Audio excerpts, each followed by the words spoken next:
All right. Hey, YouTube, I'm Lucky, and the Trials meta has changed significantly, and I found this to be really, really interesting. I love doing this series. I go over the Trials meta, and I'm going to bring up the last 3 weeks of Trials. So the last 3 weeks that we've had Void 3.0, obviously Trials has been on a little bit of a hiatus, so we haven't had Trials for every single week of the Witch Queen. We've had 3 solid weeks now, and last week was the first week with Zone Trials. Let me know down in the comment section below.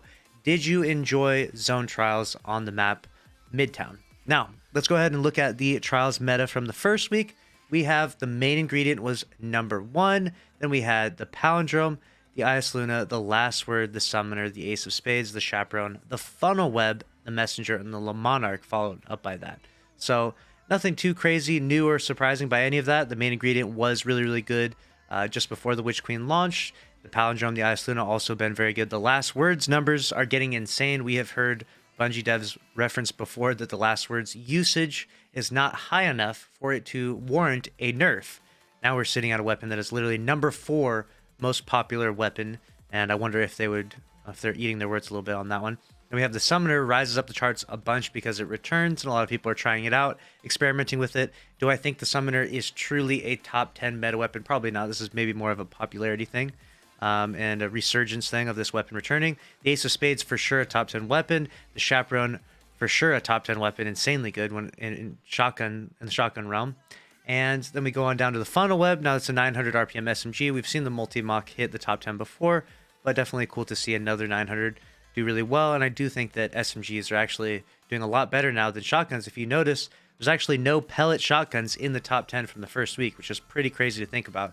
Pellet shotguns have been nerfed so much that they are truly, definitively not the meta in terms of Trials right now, at least according to the first week's statistics. We'll continue on in week 2 in a moment. The Messenger, always a good option because Desperado is just so ridiculously good, but you're about to find out that there's actually apparently a better pulse rifle out there, one that's more used last weekend. And then the Le Monarque. I don't even want to talk about the Le Monarque.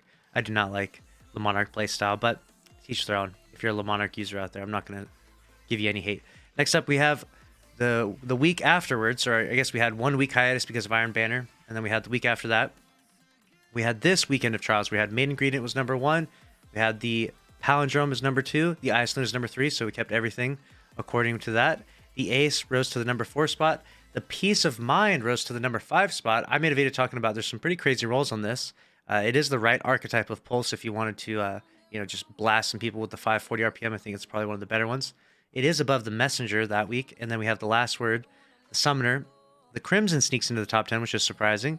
And then the Monarch. And now we have this week where, lo and behold, the Peace of Mind is the number 1 weapon in Trials of Osiris. That blows my mind. Now, reasons why. 1, 540 RPMs have always been extremely lethal and really good. I've talked about this for a long time. That Trials of the Nine pulse rifle, I've loved that for so long. I think it's Darkest Before, is that what it's called? That thing is so good. These 540s have been so good for so long, but the issue is just you can't get the exact right roll you're looking for. But with the Peace of Mind, you can literally craft the God roll. So the Peace of Mind is the number 1 most used weapon from last weekend on Midtown. Messenger's number 2. Now, obviously, we're looking at a bigger map, so you're going to see, more rangy weapons make an appearance.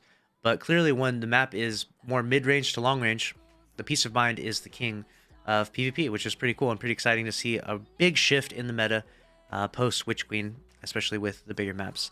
And number 3 is the main ingredient, still extremely strong, even though Bungie gave it a second nerf. They did the Tap the Trigger nerf, and then they did the Firmly Planted nerf. And depending upon which role you have, because there was a role that Xur gave that didn't have Firmly Planted, and there's one that did, there would be a double nerf for that main ingredient. So maybe it's falling a little bit down the charts for that as Bungie tweaks those perks and those stability perks for those fusion rifles, making them a little less consistent. Number 4 is Le Monarque, which scares me and terrifies me. I do not want to live in a world where Le Monarque is the number 1 most used weapon. Please, God, no, anything but the Le Monarque being the meta, please.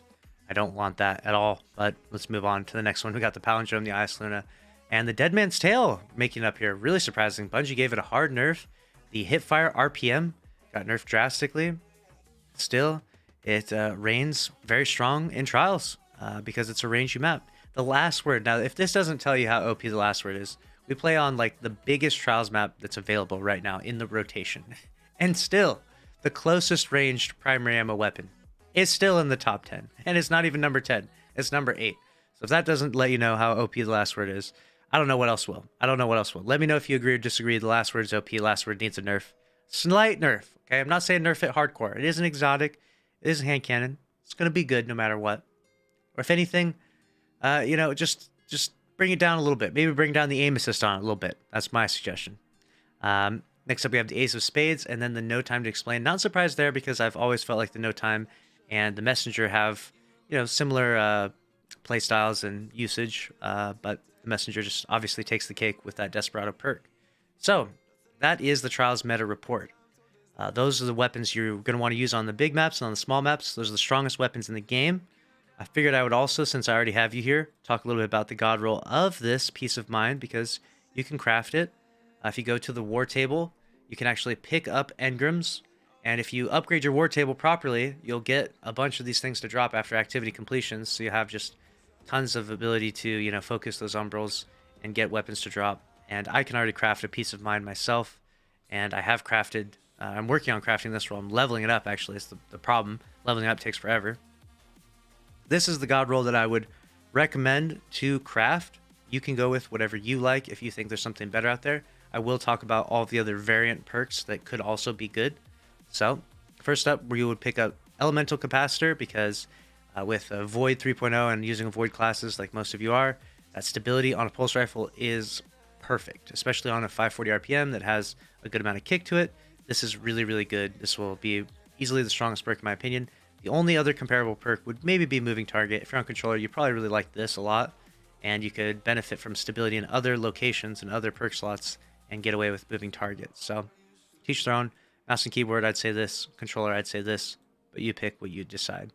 Next up, we have Perpetual Motion in this slot. I think this is just the best in slot for sure. I do love heating up. And enhanced heating up sounds pretty freaking nuts, if I'm not gonna lie. I mean, getting even more on top of heating up, which is already such a good perk, sounds awesome. None of the other perks look that amazing or interesting. I mean, it can be cool to have a big magazine with overflow, but I don't think that's going to help you very much, especially in something like Trials, right? You're not going to get very much special ammo, and when you do, it's usually because either your teammate died or you killed someone on the other team, and it's not going to help you as much. So Perpetual Motion will be really nice, though, especially because it adds to stability, which is one thing you're already looking for with these pulses. So definitely Perpetual Motion is the go-to controller or mouse and keyboard. I'd say that's the best option. Then we'll go to high caliber rounds. Because we're shooting a fast fire weapon, high caliber rounds tends to be the go-to. As you hit them with more and more bullets, they flinch more and more. So I've always been one to use high cal on fast fire weapons. 720 RPM auto rifles will flinch you like crazy and stuff like that. On slow fire weapons, I tend to not care for it. And on hand cannons, I don't even think it does anything from the tests that I've seen. So high cal is the go-to. But there's definitely a case to be made for ricochet rounds. Like I said before, if you're on controller, maybe you want to use Moving Target, Perpetual, and then ricochet rounds to get a little more stability. And that could be nice for see that you don't have that crazy controller kick. So I could see someone going with that option overall. And then the last one, Arrowhead Break, is my go-to. I know some people will argue for maybe more range here, maybe more handling, and there's definitely some good arguments to be made for range or handling, but for sure Arrowhead Break, that recoil direction is nasty, and it gives you +9 handling as well. And when your weapon fires like a laser, it's much easier to hit those headshots, get that really optimal TTK. I love it. And you'll notice that the recoil direction with Arrowhead Break, and we'll put on counterbalance stock here. Counterbalance stock brings it up to 100 recoil direction. So that means this thing just bounces straight up and down. It'll be beautiful. We got stability masterwork as well. You could go a variety of different ways if you wanted to. The stability masterwork is probably one thing you could swap off for range or handling if you really wanted to have some handling on this weapon. But I just go with stability just because I want it to be as much of a laser gun as possible. But again, adjust accordingly if you're using controller. You could use some roll more like this and more like this for controller. I'd say this is probably like a 5 out of 5 god roll for controller. And then this roll would probably be like the 5 out of 5 for mouse and keyboard, in my opinion. So that's the roll. That's the weapon. That is the #1 most used weapon from last weekend. If you haven't crafted it, now you probably will, because that shit be nasty. Let me know your thoughts about this video down in the comment section below. Make sure to subscribe if you enjoyed. Smash the like button. See you in the next one. Later.